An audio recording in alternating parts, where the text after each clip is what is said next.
Mr. Gerry Hall.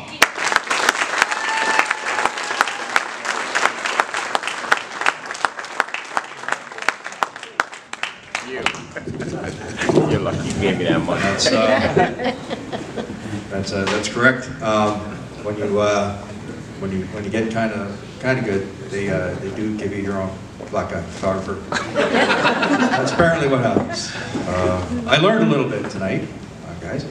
I learned that when you call 911, when they get there, you're supposed to have your road closed.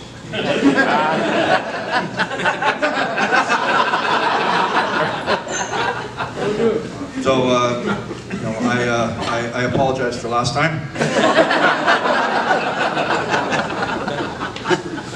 But hey, you got a free robe out of it, so okay.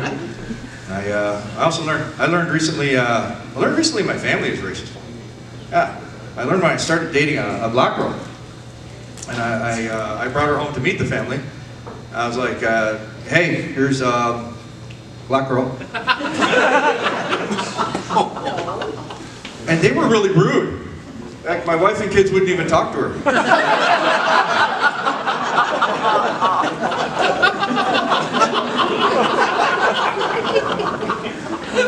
My family's weird. My parents are immature. Oh man, they were sitting on the couch the other day, they were laughing and kidding around. I was sitting beside them, and I was like, come on, guys, act your age. And they did right there. I wish they weren't 69.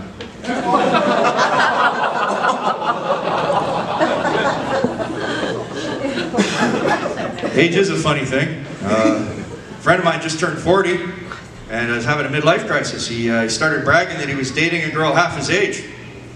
And now he's in jail. As it turns out, he's bad at fractions.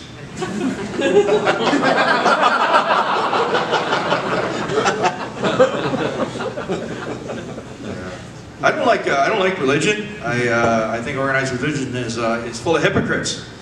For instance, the Dalai Lama, not even a real lama.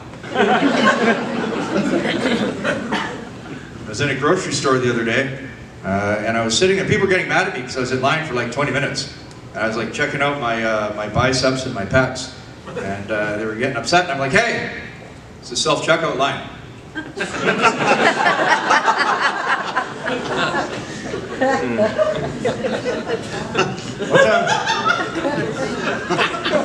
One time I was working in a store, and a guy handed me a $10 bill, and it was clearly counterfeit, right? But he also had a fake hand. He had like a prosthetic hand. So I took it, because I figured maybe that's their currency. I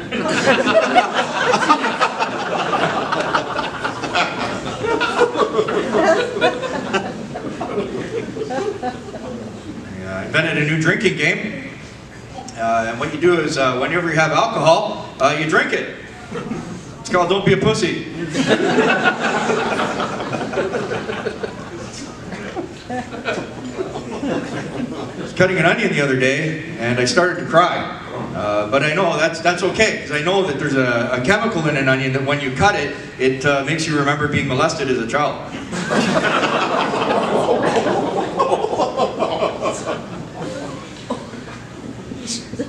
I quit school when I was young. I was in grade 10. I quit. But I memorized the entire Monopoly board, so I'm street smart. I got on an elevator the other day, and some guy I'd never met before started giving me a lecture about elevator etiquette. I'm like, buddy, just enjoy your back rub.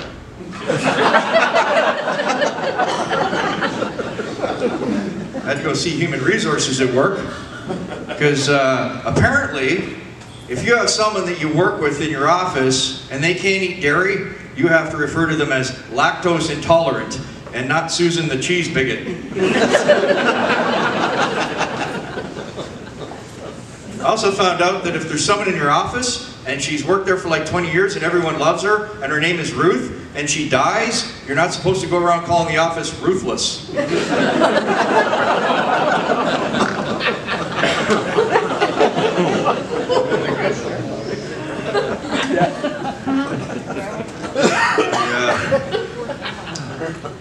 like the fact that the weather's starting to change a little bit. It's cold this winter, not as cold as it was a few years ago. I don't know if you guys remember we had that polar vortex when it was like -20 for an entire month. Yeah, it was really cold, and they were in downtown Hamilton. CHCH was interviewing people about what they thought of the weather, and they were out front of Jackson Square, and they were saying, "What do you think of this weather?" People were going, "Oh, it's so cold, I hate it." Well, I'm a hardy Canadian, right? I wanted to think of like a good answer because I like the cold. So I was waiting for them to interview me, and I tried to time it so they would, and they did. And I was thinking of a good answer to the question, but I didn't realize they changed the question. Yeah, the new question was, what do you think about the fact this weather has been fatal to some homeless people? I was still answering the other question, what do you think of this weather? So I was like, well, I think it's awesome. Some people don't like it, but I do. I like the way the air smells so fresh and clean now.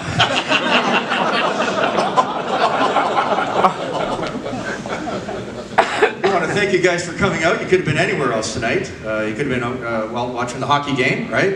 Ottawa won today. You know, I'm of course wearing a Toronto Maple Leaf sweatshirt because I'm a huge fan of covering up how fat I'm getting. It is. I started getting a lot of weight lately. I asked my doctor, "Can you give me a body fat test?" And he looked at me and said, "Yeah, it's positive."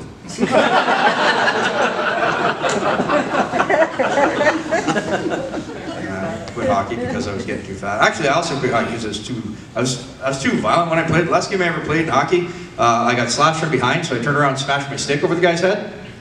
And the other team got really upset with me. Even my own team was upset.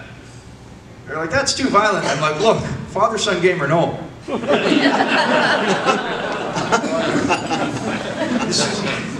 I just started gaining the weight about 7-8 years ago. It's weird because I started noticing I was like starting to do fat guy things. Like one of the things I noticed was that I was ignoring obvious red flags. Like the other day I was having chest pains and I was looking down at the remnants of 2 Wendy's Baconators. I was like, "That's probably stress." The fat guy thing I do is if I drop money on the ground, it's not a 5 or higher, I'm not picking it up. And I'm not overweight because of genetics. I'm overweight because I eat terrible, right? Like my favorite restaurant is A&W. Mine too, someone else? Because that's weird, because if you eat at A&W, you got to be able to get past how they named their food.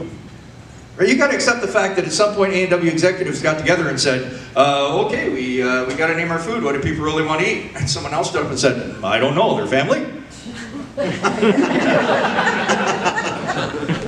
And they were okay with it. Right? Like Mama Burger and Papa Burger were okay, but when it got to Uncle Burger, that got creepy. Like now they even have something called Little Buddy Burger. That just sounds like they're grooming him. Like I think Teen Burger should warn Little Buddy Burger. Don't get in the bag with Uncle Burger.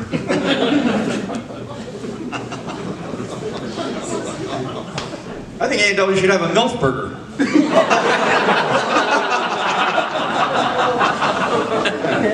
You know, buns are stale, but still good. All right, should have gone dirtier. Okay.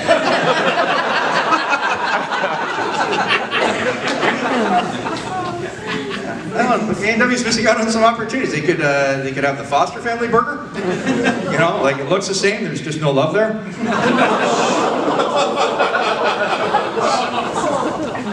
They could have the divorce burger, like which is normally Mama Burger, but on Wednesdays and every other weekend it's Papa Burger. Unless he forgot. Well, sometimes he hangs around with that whore MILF Burger, you know. Can't remember.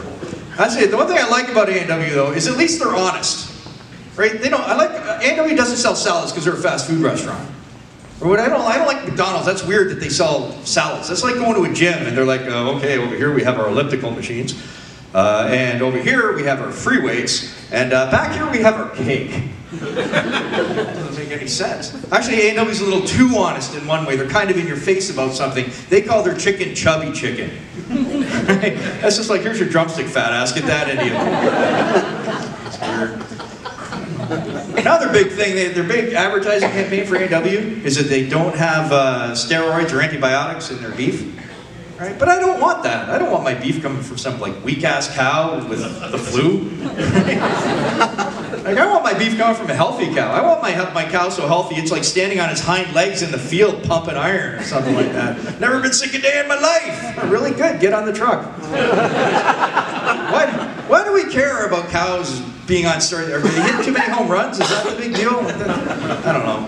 Like now they even have a thought, every A&W now even has a sign saying our chickens are raised without the use of steroids. Well, you didn't have to tell us that. No one expected that. I mean, we've never seen a muscular chicken.